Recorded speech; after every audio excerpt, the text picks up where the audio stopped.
bactérie parce que c'est une bactérie pathogène et en plus c'est l'ennemi numéro 1 de l'industrie agroalimentaire. Alors pourquoi la listeria est l'ennemi numéro 1 de l'agroalimentaire?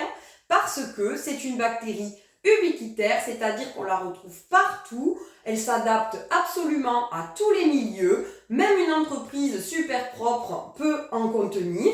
Elle va s'adapter des fois aux produits de nettoyage, etc. Donc très difficile à faire repartir à partir du moment où on l'a dans l'environnement de travail.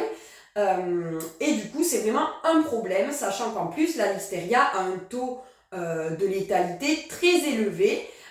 Donc du coup, on fait tout pour éviter d'avoir un problème avec la listeria.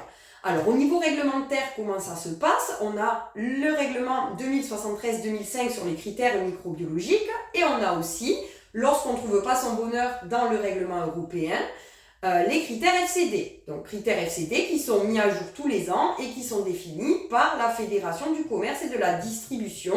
Donc ce sont des critères qui ont été définis au niveau national et qui peuvent vous guider par rapport aux critères applicables, mais là, les critères applicables sur les produits.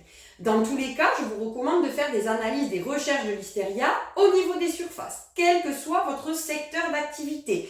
Et même si le critère listeria n'est pas forcément lié à votre produit fini.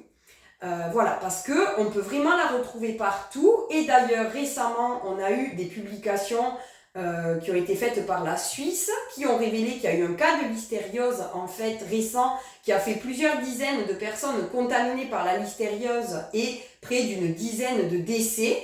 Et d'après les investigations, cette contamination à listeria est liée à de la levure de boulanger.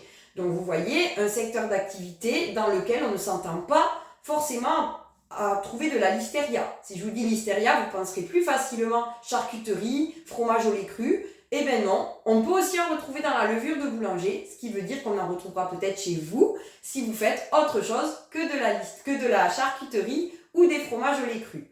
Donc surtout, je vous invite à faire un point réglementaire, d'intégrer la listeria au niveau de vos plans de contrôle, de vos prélèvements de surface si jamais ce n'est pas encore fait.